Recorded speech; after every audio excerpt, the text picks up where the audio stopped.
Yo, and welcome to Semen Retention. Yeah, that's right, we're doing a double up here in the car drive today. I want to talk about a couple of things in relation to semen retention and how it is essentially like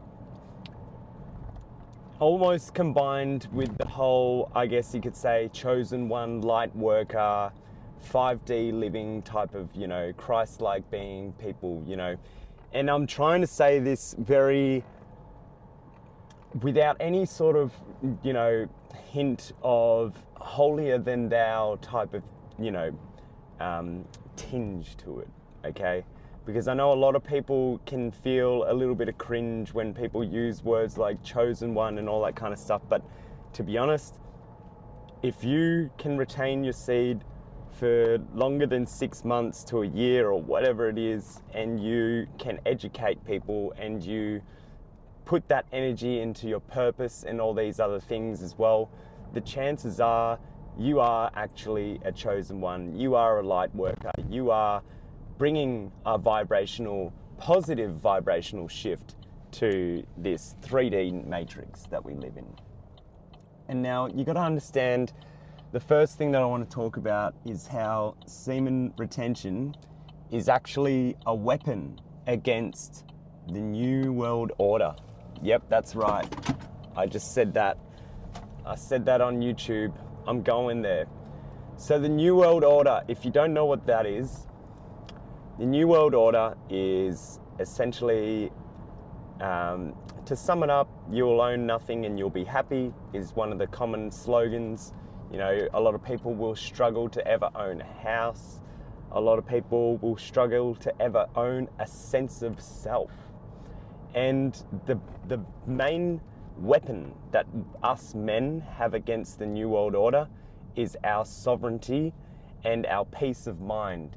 And the only way you can reclaim both of those aspects of yourself is through retaining your seed. Trust me, there is no literal other way to do it. You have to retain your seed in order to combat the New World Order.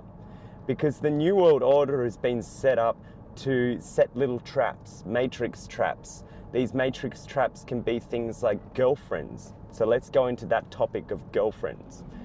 Have you guys noticed when you are on semen retention how your ex seems to always come back?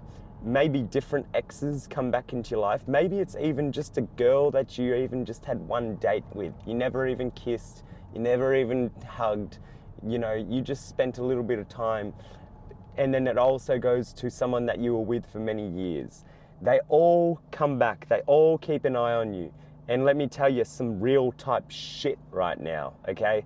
Part of the New World Order is to operate under these paparazzi protocols, under these paparazzi monitoring spirit programs, these paparazzi stalkers. I'm not going to use the term, okay?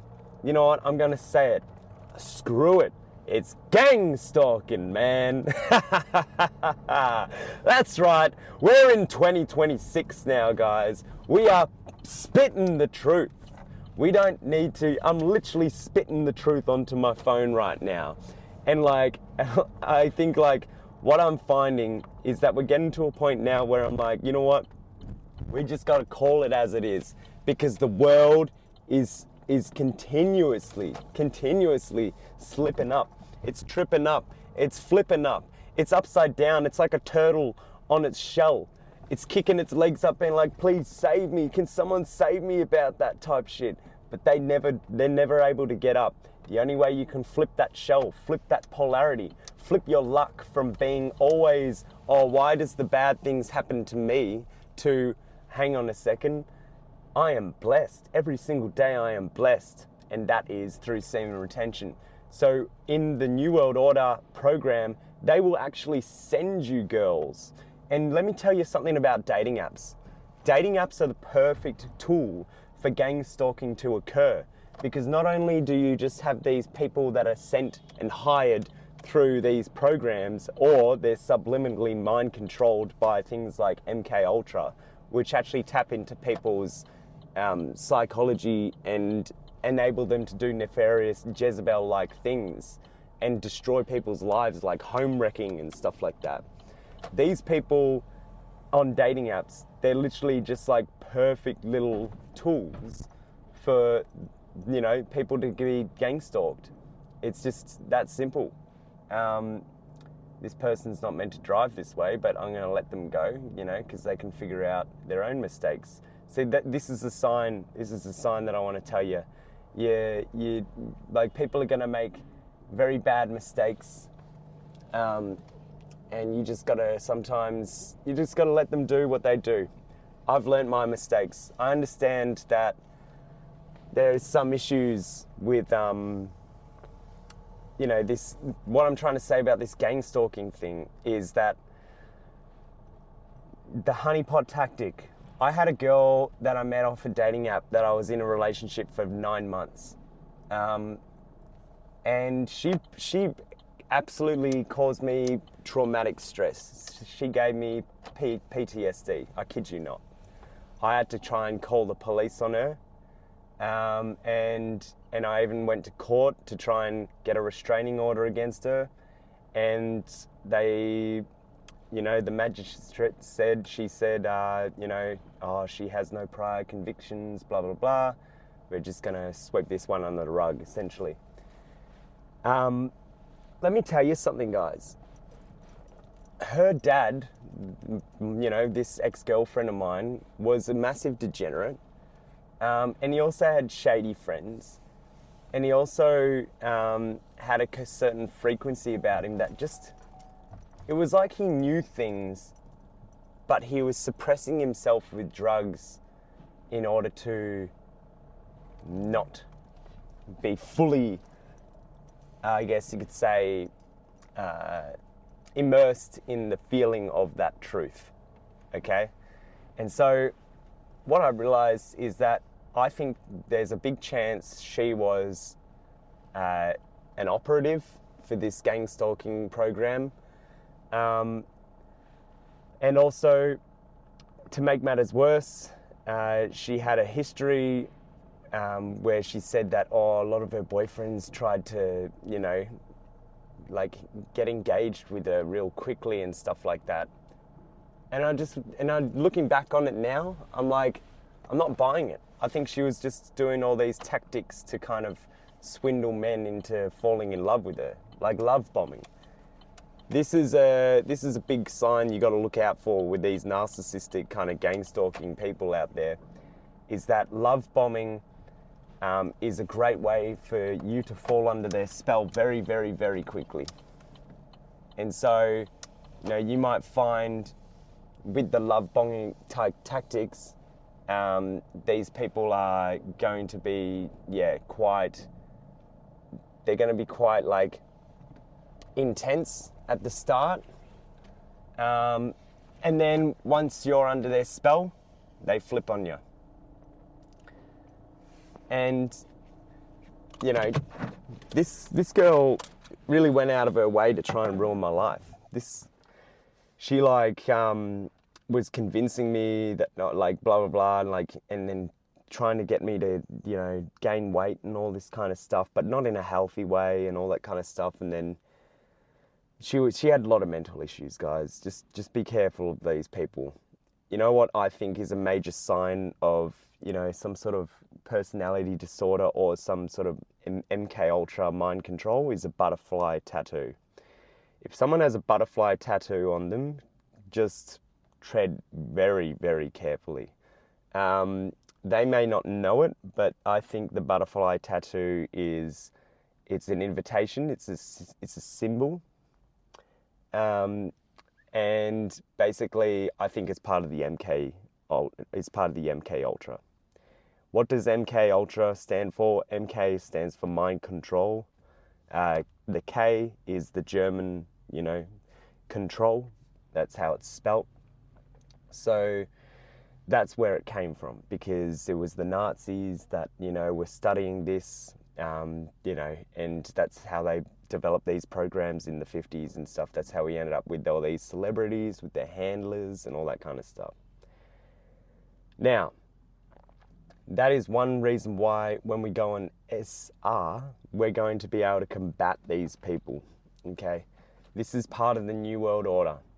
They have to have their handlers, they have to have their scouts, they have to have their Jezebels, they have to have all these people to get in the way of the chosen one, to get in the way of the retainer. And let me tell you one thing. I got to a point where I got to meet someone again. But before that, I started retaining my seed for a little bit. And then I met this girl at my cricket club that I just joined. And she was like a pure kind of hearted soul. I could tell from her energy, she's just a nice girl. Grew up in a very normal family. Athletic, very good at cricket, and you know, I was attracted to her. She wasn't like the most amazingly beautiful person in the world, like as far as like, you know, mainstream Matrix looks goes, but she looked like someone that I'd definitely put a ring on, you know. And we kind of hit it off one night at the social night, and then you know, I was new to the club and all that kind of stuff, but then I was on the dating app still, right? And then when I was on the dating apps, another girl from the cricket club found me on the dating app and she matched with me. And then we were talking. I didn't know she was at the cricket club, right?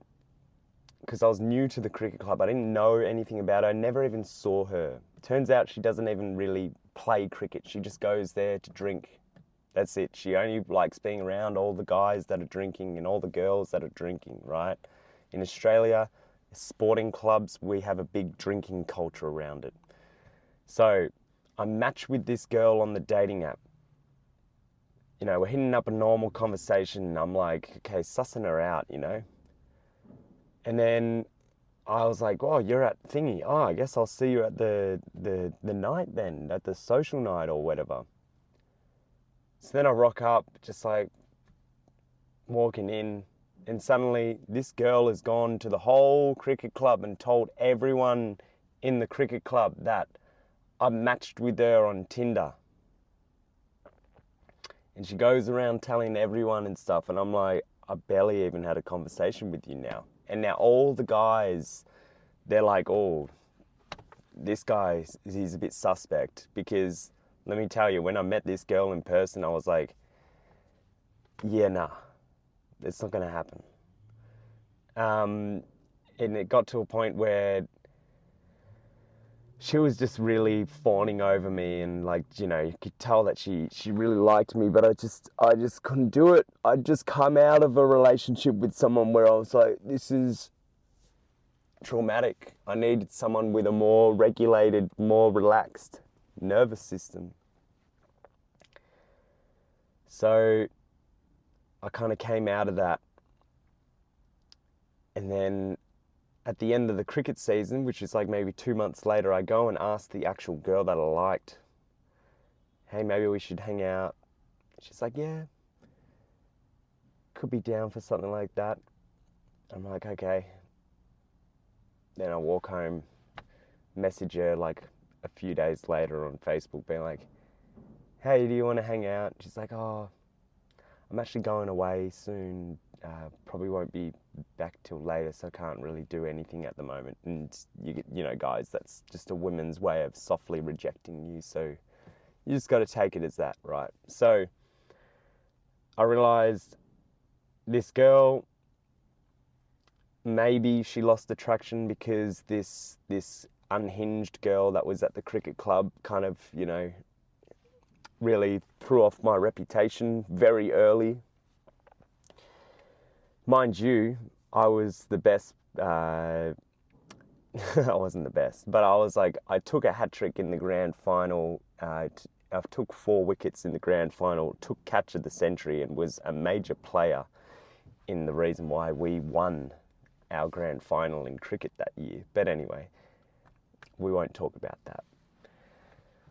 But my point here is that there are some people that are operatives and agents in this matrix that are hijacked by the New World Order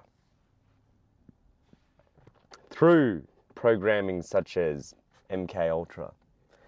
And the reason why this is important to know is you gotta understand that every time you talk on a dating app, you are feeding an AI system data into what you like. So everything that you mention, all your little kinks, all the things that you're attracted to, all the people that you swipe on, which, let's be honest, guys, I think I swipe on most girls, to be honest, when I was using those apps, because I was just like, just someone give me a match. Because to be honest, what I was saying is that, like, you know, when you're using those apps, they are like a self-esteem killer, but they're designed in a way to kill men's self-esteem, so then they pay for the service, so then they actually get the proper matches. And to be honest, I wasn't swiping on disgusting people, let me tell you that. But it was just like, sometimes I'd just like look at them for 2 seconds, swipe, blah, blah, blah. And that was the case for this girl that tried to kind of ruin my reputation, whether she was consciousness of it or not. And this is part of these programs that you got to be careful of. Another reason why SR is the ultimate shield against the New World Order is, let me pause it for a sec, I had a note, is because you start to see all these different kind of things that like humans do. You get the glow, so you start to become a figure, whether it is a famous figure, an influential community figure, just a local legend, you know, whatever it is, you start to get an aura, and, you know, you start to cultivate a following, you know, and a following is because people need someone to follow. I follow people. I am a leader, and I also follow people. All leaders have followed other leaders, so then they can draw what they like from those leaders and cultivate something that is personal and authentic to them. Same thing goes for artists and all that kind of stuff. Just the general purpose of evolution is to cultivate energy and information from other people and make it our own version that benefits, you know? So you start to develop a following, yet part of this kind of gang stalking program is some of your biggest fans are actually going to come across as friends. But you're going to have to get to a point in your life that you need to delineate. So what I mean by delineate is you need to practice discernment. You need to be able to interpret the difference between a real friend and someone that is a fan. Because a real friend is, in my opinion, non-existent. Trust me, like I think in my world, I have business partners, people I want to make money with, and I have a girlfriend, or, you know, hopefully one day a wife, if that's even possible, I don't know. But the point is that I only do business, or I'm building a family. Friends, in my opinion, I don't know. It sounds weird, but I think they're kind of a waste of fucking time, especially if they're not practicing semen retention. If they were practicing semen retention, I'd be 100% down for being friends with a lot of people. But the reality is that we are less than 1% of the male population. So that makes us less than 0.5% of the whole population.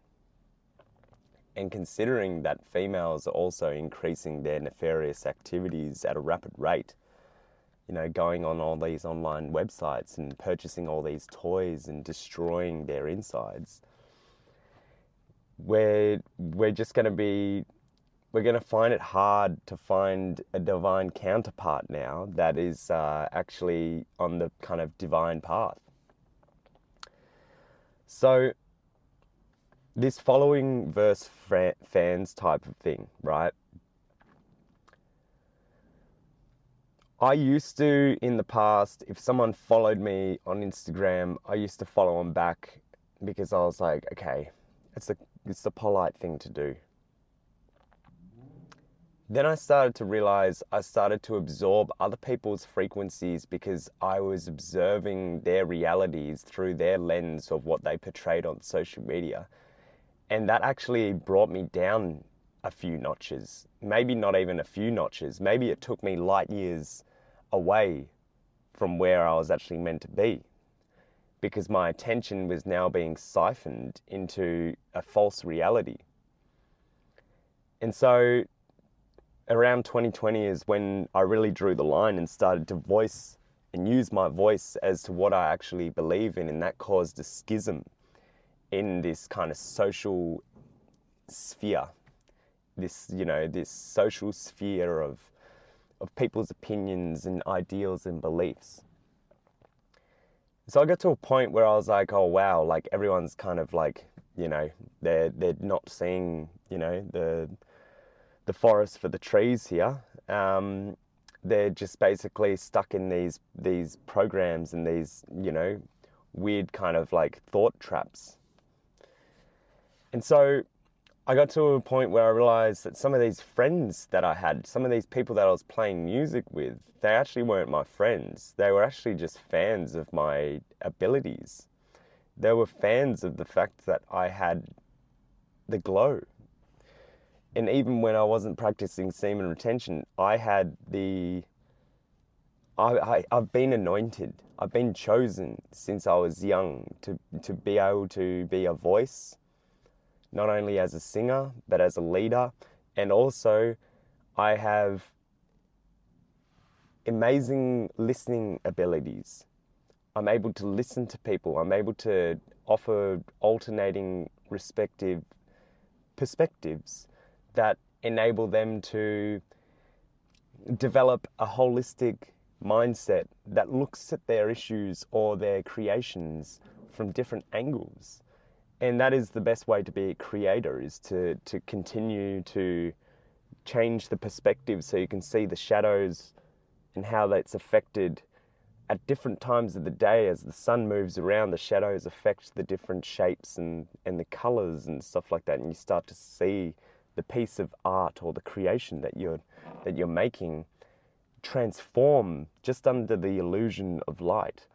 And that is what a real enlightened being will do, is that an enlightened being will transform your thoughts and transform these ideals. But only a person who has an awakened mind will be able to accept these paradigm shifting thoughts and be able to cultivate a method of processing something of it, rather than reacting to someone's thought exercise as some sort of hostility or as some sort of aggression or as some sort of like, I don't know, like just some sort of like attack. Have you noticed how NPCs get very defensive about things that... I'm going to sneeze. I'm going to pause it for 1 sec. Sorry, I had to sneeze.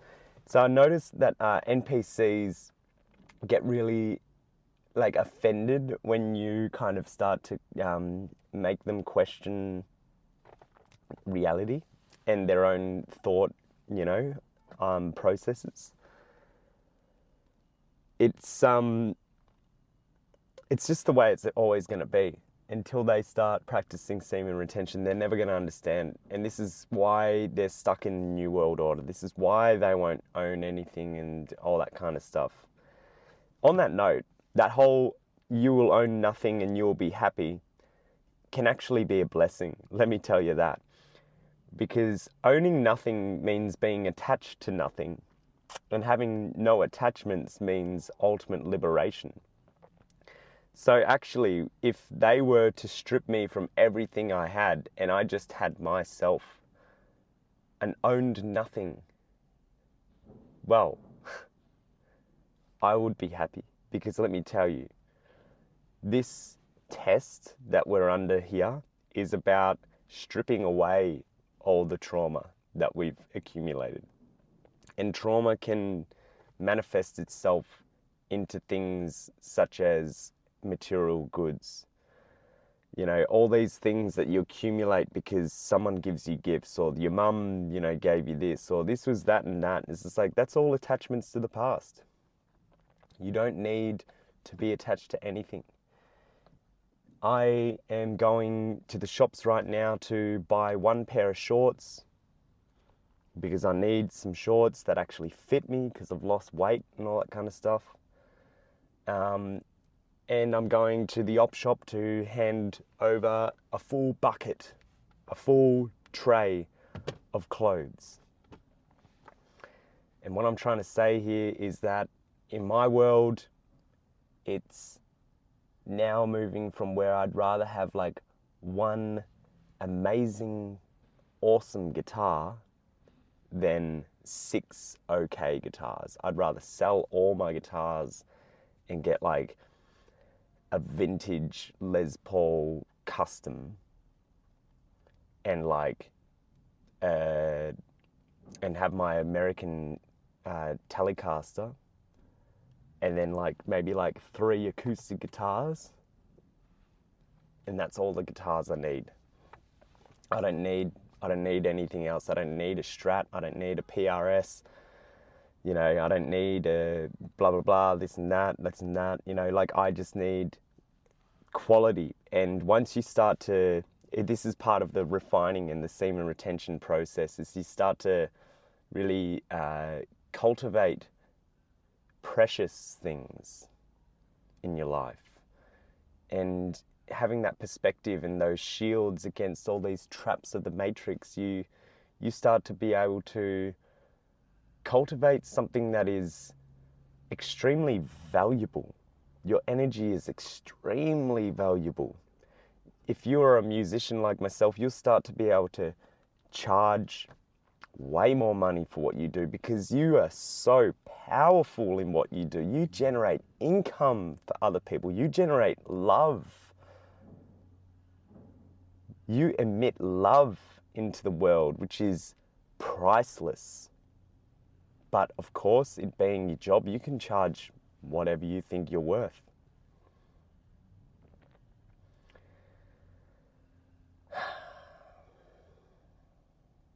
Man, what a crazy world we live in. But it's so beautiful at the same time, you know. I just want you guys to go through this week and understand, you know, if you're like me, Christmas Day doesn't really feel like it, you know, is anything special anymore. Yes, I will be with my family, but, you know, there's a bit of complications there. I personally, I'm going to celebrate Christmas with God. And that's just to acknowledge the fact that if there's going to be one day of the year that I celebrate my connection to God, it can be Christmas. And if no one else in my family wants to look at it that way, that's okay. But we're just not going to be able to connect that way. Because they are stuck in the New World Order, they're stuck in the Matrix. Some of them have sold out. Some of them have, you know, signed up to the gang stalking programs and, you know, sororities and fraternities and stuff like that. It's okay. They've got their own karma. But as for me, well, I'm on Semen retention, and I'm retaining myself so that I can hold a more potent essence that is going to bless the world, that is going to give love to the world. So on that note, I'm going to go. I'm going to cut this video off. I know it's been a long one, but I really liked this video. I enjoyed making this one a lot. So hope you guys got some value out of it. Please show me some love in the likes. Feel free to comment anything you want that is, you know, high vibrational. Anything low vibrational that comes onto my channel, I'll just either ignore it or I'll just ignore it. I won't even like do anything with it. So, yeah, you guys take care of yourself, stay blessed, and yeah, we'll tap in for another sesh soon. Catch you guys.